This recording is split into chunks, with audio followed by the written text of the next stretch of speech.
நாளைக்கான வீடியோ தாங்க வந்திருக்கு. வீடியோ வந்து சூப்பரா இருந்துச்சு அப்படின்னு தாங்க சொல்லணும். ஃபர்ஸ்ட்டு பார்த்தோம்னா, நம்ம எழில் இருக்காங்கல்ல, எழில் அதுக்கடுத்து மனோ, சுடர் எல்லாருமே வந்து குடும்பத்தோட வந்து காசி அம்மாவ பார்க்கறதுக்காக வந்திருக்காங்க அப்படின்னு தாங்க சொல்லணும். காசி அம்மா என்ன சொல்றாங்க, ஏது சொல்றாங்கன்னு எல்லாத்தையும் பார்க்கறதுக்கு சேனலை மட்டும் மறக்காம லைக் அண்ட் சப்ஸ்கிரைப் மட்டும் பண்ணிடுங்க. ஃபர்ஸ்ட்டு எடுத்தோடனே நம்ம சுடரை வந்து எழில் வந்து திட்டிக்கிட்டு இருக்காரு. அதான் உன் மனசே குறுகுறுத்து இருக்குல்ல, அதாவது நம்ம வந்து தப்பு பண்ணிட்டோம், இந்த வீட்டுக்கு வந்து துரோகம் பண்ணிட்டோம் அப்படின்னு தெரிஞ்ச பிறகு தானே நீ வந்து இந்த வீட்டை விட்டு வெளியில் போக முடிவெடுத்திருக்க. அப்புறம் எதுக்கு திருப்பி இந்த வீட்டுக்குள்ளே வந்த, உடனே இந்த வீட்டை விட்டு வெளியில் போ அப்படிங்கிற மாதிரி சொல்லிட்டு அந்த இடத்துல வந்து ரொம்ப கார்ஸாக பேசிக்கிட்டு இருக்காங்க நம்ம எழில். உடனே நம்ம கனகவள்ளி அம்மா வந்து சொல்கிறாங்க, எப்பா எழில் இப்படியெல்லாம் பேசக்கூடாது சரியா, அவளுக்கு இருக்கிற கஷ்டத்தில் நீ மேலும் வந்து கஷ்டத்தை கொடுத்துக்கிட்டு இருக்க அப்படிங்கிற மாதிரி சொல்கிறாங்க.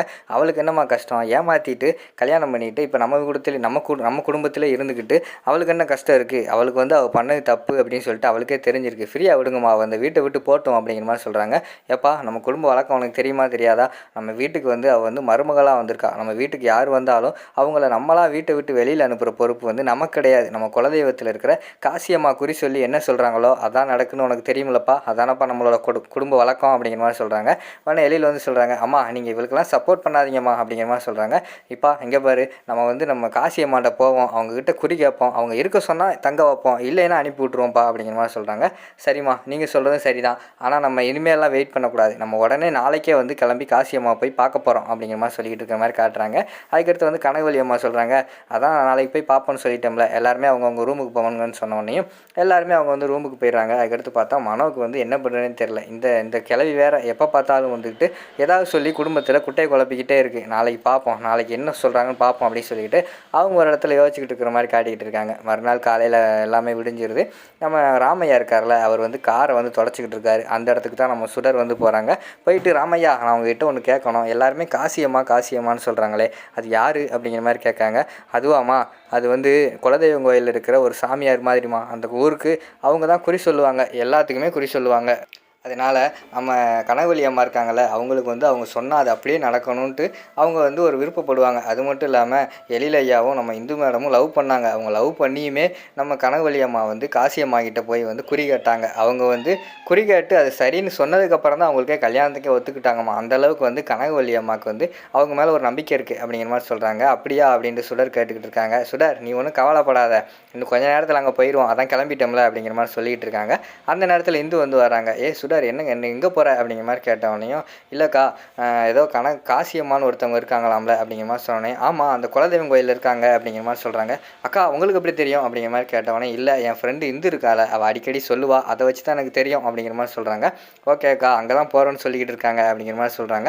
உடனே இந்து வந்து யோசிக்க ஆரம்பிச்சிடுறாங்க. ஐயோ கனகவள்ளி அம்மா வேறு காசி அம்மா வந்து என்ன சொன்னாலும் நம்புவாங்களே, இப்போ போய் கல்யாணம் செல்லான்னு சொல்லிட்டாங்கன்னா என்ன பண்ணுறது, நம்ம வேறு திருட்டுத்தனமாக வந்து தாலியை வாங்கிட்டோம் அப்படிங்கிற மாதிரி சொல்லி யோசிச்சுக்கிட்டே இருக்காங்க. அந்த நேரத்தில் வந்து குடும்பத்தில் உள்ள எல்லாருமே வந்து என்ட்ரி ஆகிற மாதிரி காட்டுறாங்க. அதை பார்த்தவனையும் இந்த அப்படி நழுவிடுறாங்க. சரி குடும்பத்தில் எல்லாருமே வந்துட்டாங்க, நீ பார்த்து போயிட்டு வா சுடர் அப்படிங்கிற மாதிரி சொல்லிட்டு அந்த இடத்துல வந்து இந்து வந்து போய் பின்னாடி நின்று ஒளிஞ்சிருந்து பார்க்குறாங்க. இங்கிட்டு பார்த்தா நம்ம எழில் இருக்கிறது மனம் எல்லாருமே காருக்குள்ளே ஏறிடுறாங்க. ராமையா வந்து அங்கே எலுமிச்சம்பழம்லாம் வச்சுட்டு கார் எடுத்து கிளப்பிடுறாங்க.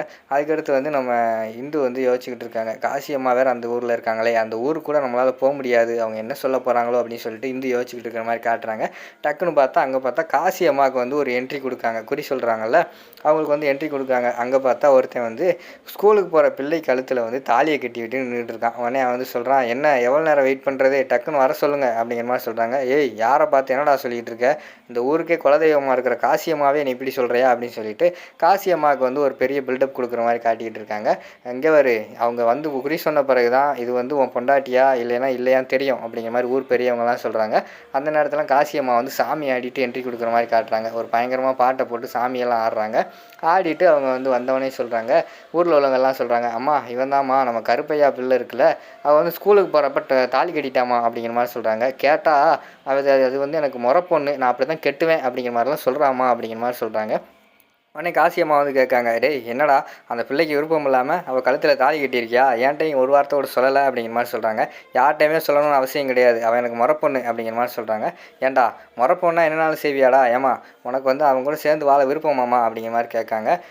இல்லைம்மா எனக்கு விருப்பம் கிடையாது, எனக்கு நல்லா படித்து நான் டீச்சர் ஆகணும்னு ஆசைப்பட்டேன், நான் ஸ்கூலுக்கு போகிற நேரத்தில் இவர் வந்து தாலியை கட்டிட்டாரு அப்படிங்கிற மாதிரி சொல்கிறாங்க.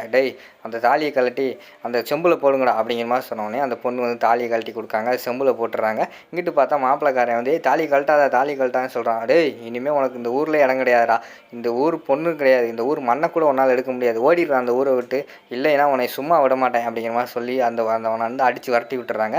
அவன் பயந்து போய் ஓடிடுறான். அடுத்து வந்து ஒருத்தவங்க வந்து காசியம்மா கிட்ட வந்து ஒருத்தவங்க வராங்க.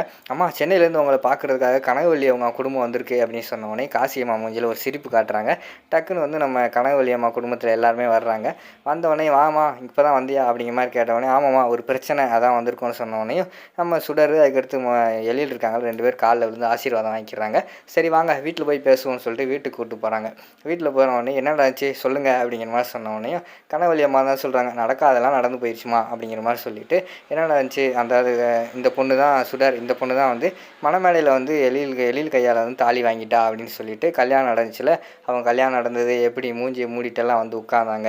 கடைசியில் தாலி கட்டி முடித்தோடனே எடுத்து பார்த்தா அது வந்து மனோவுக்கு பதிலாக சுடராக இருந்தது. எல்லாத்தையுமே அந்த அம்மாட்ட வந்து டீட்டெயிலாக சொல்கிற மாதிரி காட்டிக்கிட்டு இருக்காங்க. அங்கிட்டு பார்த்தா சுடர் வந்து தலையை குனிஞ்சிக்கிட்டே நின்றுட்டு இருக்காங்க. அதோட பார்த்தீங்கன்னா அந்த எபிசோட வந்து முடிச்சிடுறாங்க.